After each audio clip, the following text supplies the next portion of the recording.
Hi, I'm Nicolene Peck, and I teach parenting, communications, relationships, and self-government training all over the world. And in this video, I'm going to be talking about how to help an angry child calm down.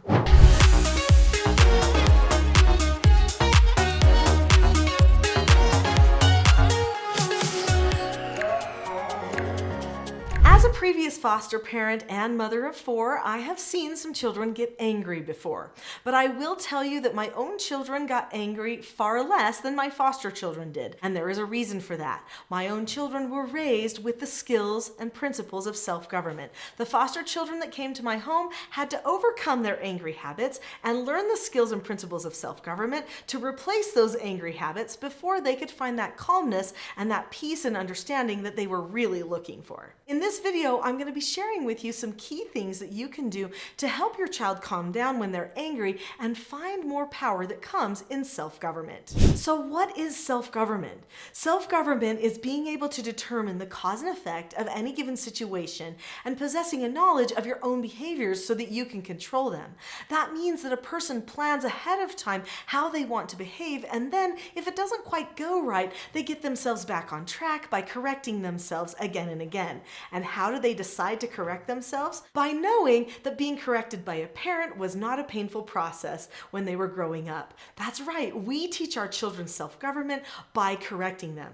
But what happens when we correct them and they get angry? Because that does happen sometimes. There are some skills and principles of self-government that I teach in my 3-day training called the Parenting Mastery Training. In the Parenting Mastery Training, we talk about how to correct a child in a calm way that's optimistic, that feels safe and understood and even connective. And during this type of corrective interaction, it's really hard for the child to want to argue against the parent. So I hope you're understanding just a little bit here that your tone that you carry with each correction that you give to your child or each no answer that you need to give to your child actually makes a difference on whether they feel like they want a power struggle with you or not. Angry children are engaged in a power struggle. That's important to know. So how do we help an angry child not power struggle? By choosing not to power struggle with them. Now that doesn't mean that we just sit there and be standoffish and I'm not talking about it. I'm not talking about it. Because that's still passive-aggressive power struggling. So we have to be calm, be pointing them toward calmness, and then have really productive conversations. So correcting children is important, and deciding yourself to have the right tone and not engage in those power struggles is a vital part of making a really solid correction to your child. There are some other things that we can teach our children too, important skills that they can learn so that they know they can always be heard and understood. In the Teaching Self-Government Parenting course, we teach 4 basic skills for children. The 4 basic skills are following instructions, accepting no answers and criticism, accepting consequences, and disagreeing appropriately. That disagreeing appropriately skill is really important to them. In fact, when I talk to most children about which skill of the 4 basic skills is their favorite, they almost always say disagreeing appropriately. And I say, why? And they say, well, because I can get my way. Or they say, because I don't have to get angry anymore. Did you know that they feel relief when they don't have to get angry anymore?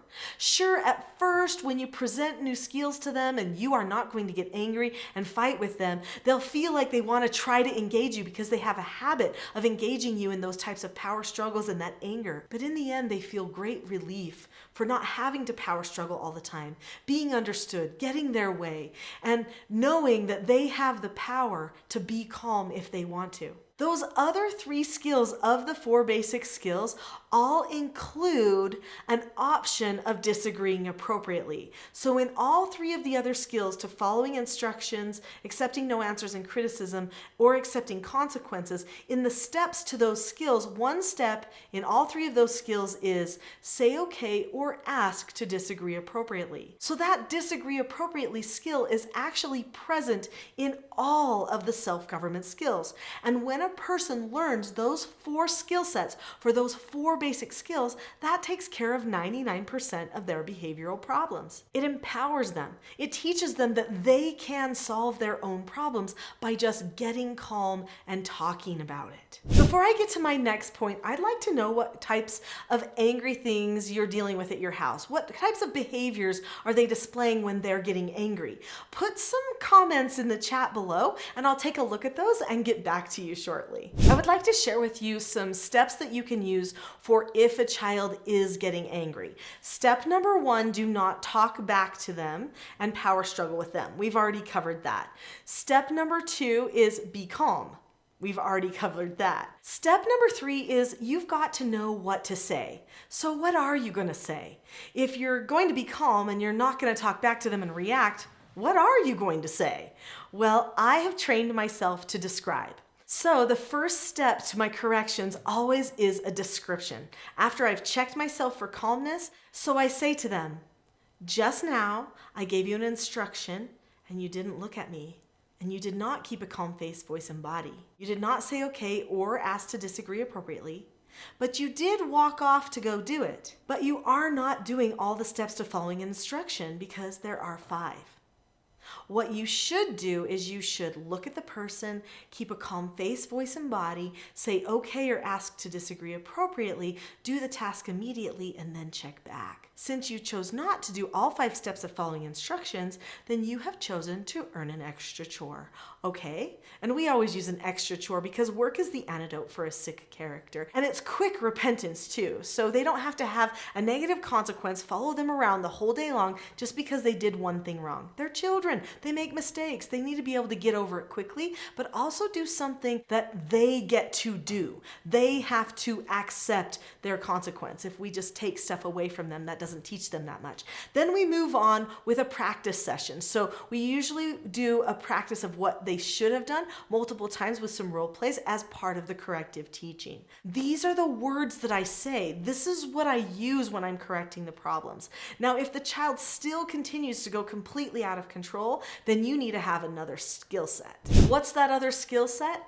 Well, depending on their age, when they're young, we have a calm down place and then a corrective teaching that follows. But when they're older, we use something called the rule of 3. The rule of 3 is a process of saying 3 things 3 times. It appeals to the prefrontal cortex and helps them solve their problems, but it also is this process where they know that they have to go to calmness, otherwise we can't talk. So if they go out of control after a regular correction, chances are that you just need to get them to calmness first and then talk about what they've earned because of that. I don't have tons of time to go into the entire rule of 3 with you today. That would take me quite a bit, but I would like to share with you a very special video.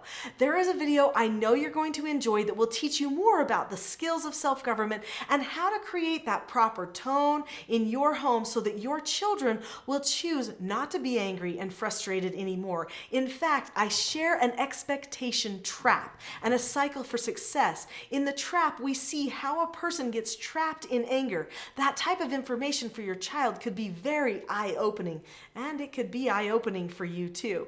So click on the link to the expectation trap versus the cycle for success, and we will see you there.